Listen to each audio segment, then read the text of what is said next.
the most famous death in history. 2,000 years ago, in 1st century Jerusalem, he was crucified by the Romans. The Gospels tell us he was buried in a tomb.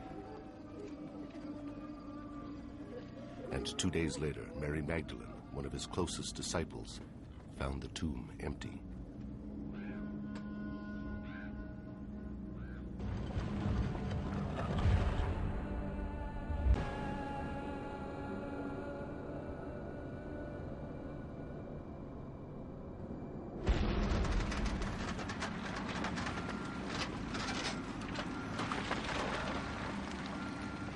זה היה יום שישי לקראת צהריים, ממש מול החלון של הבית. זה היה אתר בנייה שהתחילו לבנות אותו. כדי לבנות היו עושים פיצוצים בהר, היו מפוצצים עם דינמיט את ההר, ואז בתור ילדים מסקרנות רצנו לראות מה קורה ואיפה זה. ואחרי שהיה את הפיצוץ וכל האבק שקע, מה שראיתי בעצם מרחוק בהר, ראיתי את איזה מערת קבורה, יש לה משולש עם העיגול, וזה היה הרבה יותר מכוסה. In the spring of 1980, in Tel Piot, South Jerusalem, construction blasting exposed the entrance to a burial tomb. It was 2,000 years old. הבן שלי מגיע, הוא הגיע בריץ הביתה. אמא, הבונים רוצים להרוס מערת קבורה שמצאו. אז התחלתי להתקשר לכל מיני ארכיאולוגים שחיפשתי דרך הטלפון, וזה כמעט לא היה אף אחד. המשטרה כדי לעצור את הפיצוצים.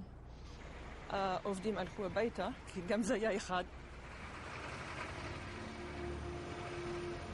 On the Sunday morning, under pressure from contractors, a team of archaeologists was called in to excavate. They had only 3 days before the tomb was to be sealed and cemented over. I could see this large slope with tractors and bulldozers and trucks trundling in different directions. And right in the center of this slope was this gaping hole, which turned out to be the entrance to the Tel Piot tomb. Above the entrance was a unique facade, a carefully crafted chevron and circle that mystified the archaeologists. There's no doubt about it that those symbols which are on the facades of the Tel Piot tomb meant something. It's unlikely that the person or the family that came to carve out the tomb just carved these things at random. They had to symbolize something. What they symbolize, I don't know. But it's quite rare to find that kind of ornamentation on a simple tomb. Shimon Gibson, a young surveyor at the time, was one of the first inside. It was his job to record the layout. It was great. It was very exciting. Me entering into the tomb, which has been cut into rock. It has a central chamber. It has arcosolia benches in the walls for the laying out of bodies. It has these loculi extending in different directions. It was incredibly important to get as much archaeological detail as possible onto plans. Gibson's detailed plan recorded every inch of the tomb's interior. Extending out from a large inner chamber were 6 deep cavities called loculi, or kohim in Hebrew. And inside these kohim, the archaeologists found 10 small limestone coffins, also called ossuaries. The ossuaries were quickly transferred to Jerusalem's Rockefeller Museum under the direction of the Israel Department of Antiquities.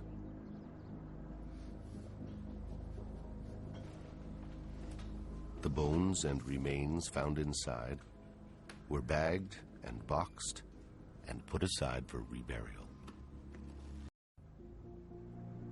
And then they began the process of cataloging the ancient bone boxes. By 1980, over 1,000 ossuaries had been found, but only 20% of them bore the names of the dead. Here it was discovered that 6 out of the 10 ossuaries had inscriptions. They are not monumental inscriptions. They're not intended to be seen and viewed by everybody, and they're not there to commemorate the dead. They are there so that when family members come in and start shifting the boxes around so they can put a new one in, they know which one is which and which belongs to who. The archaeological record shows that the custom of using ossuaries for burial in Jerusalem only lasted for about 100 years, ending around 70 of the Common Era when Jerusalem was destroyed by the Romans. And so the discovery of inscriptions on stone coffins like these provide archaeologists with a catalog of names specific to the time of Jesus. And on one of the ossuaries discovered in the Talpiot tomb, written in Aramaic, was an astonishing name: Yeshua bar Yosef.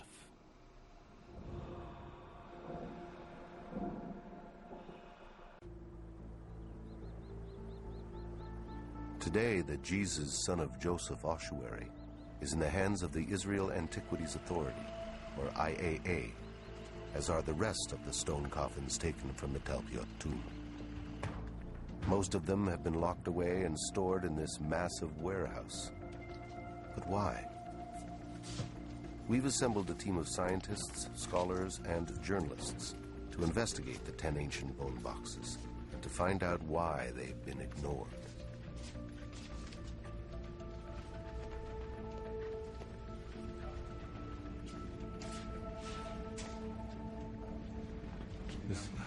This is it. Felix? Yeah.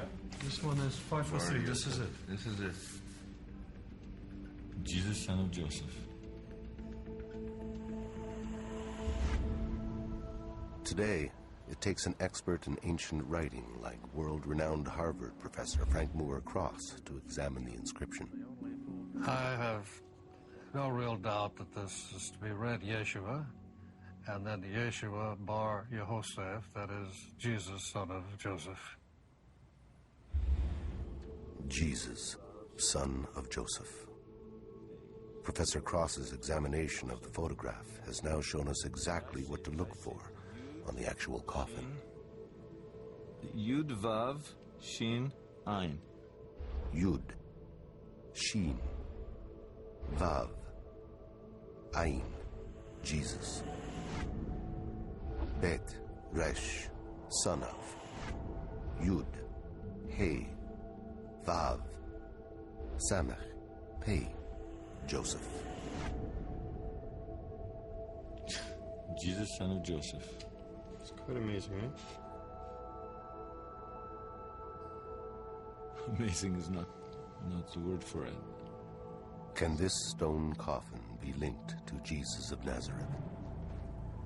To answer that question, we have to examine all the archaeological evidence uncovered in this family tomb.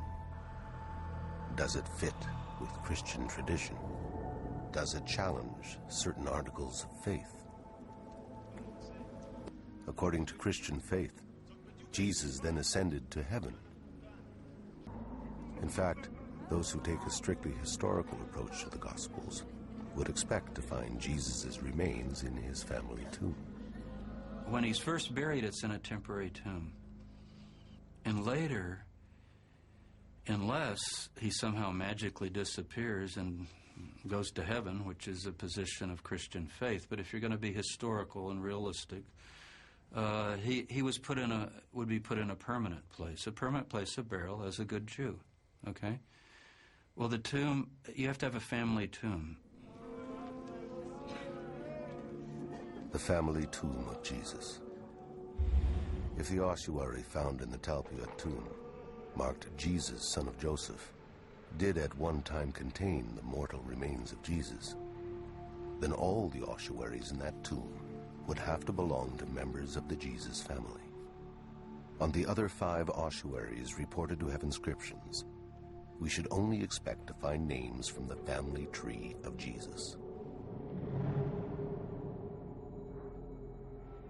Jesus was the son of Mary and Joseph.